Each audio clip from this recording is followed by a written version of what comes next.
How do Middle Eastern maqam styles vary by region? Imagine walking through a vibrant market, hearing melodies that seem to tell stories from different lands. Each tune, each note, carries a piece of its region's soul. That's what makes Middle Eastern maqam music so fascinating.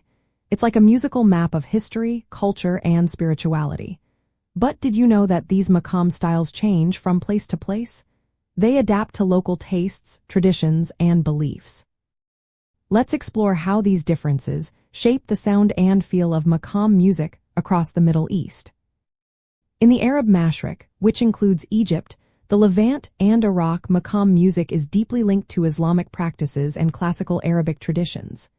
Here, maqams like Rast, Hijaz, Nahawand, and Saba are common. Each one creates a specific mood, from happiness to sadness. Singers often use melismatic singing, which means stretching syllables over many notes to add emotional depth. Instruments like the oud, qanun, ney flute, and violin support both improvisation and composed pieces.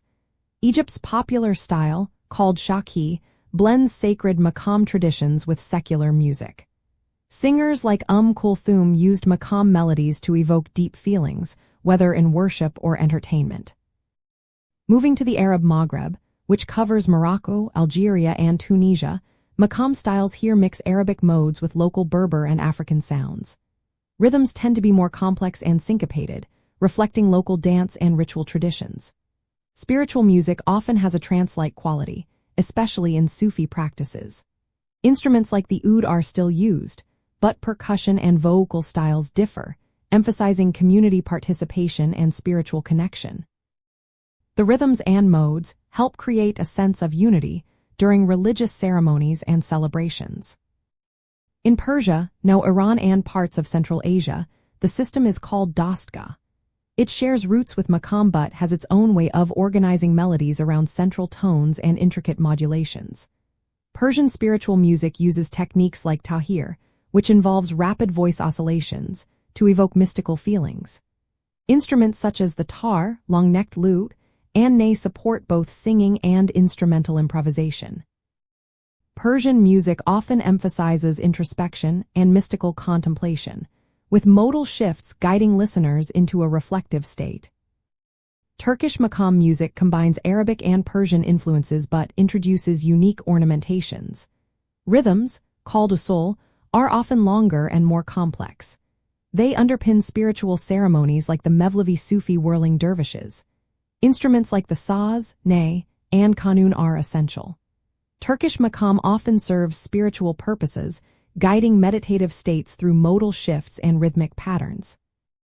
The music structure helps deepen the spiritual experience during rituals and performances. Jewish Middle Eastern traditions, especially Sephardic and Mizrahi communities, also use maqam modes in their liturgical music. They choose different modes each week to match the themes of Torah readings or prayer themes.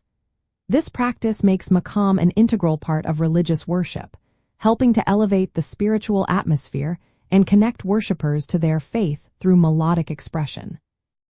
Across these regions, maqam styles serve as a way to express emotions and spiritual states. Microtonal intervals, modal progressions, and rhythmic cycles act like guides, leading listeners through feelings of devotion, reflection, or transcendence. Singers and musicians often use ornamentation that mimics sacred speech, like Quranic recitation, to deepen the spiritual connection. Knowing these regional differences helps musicians choose the right maqam for specific rituals or moods.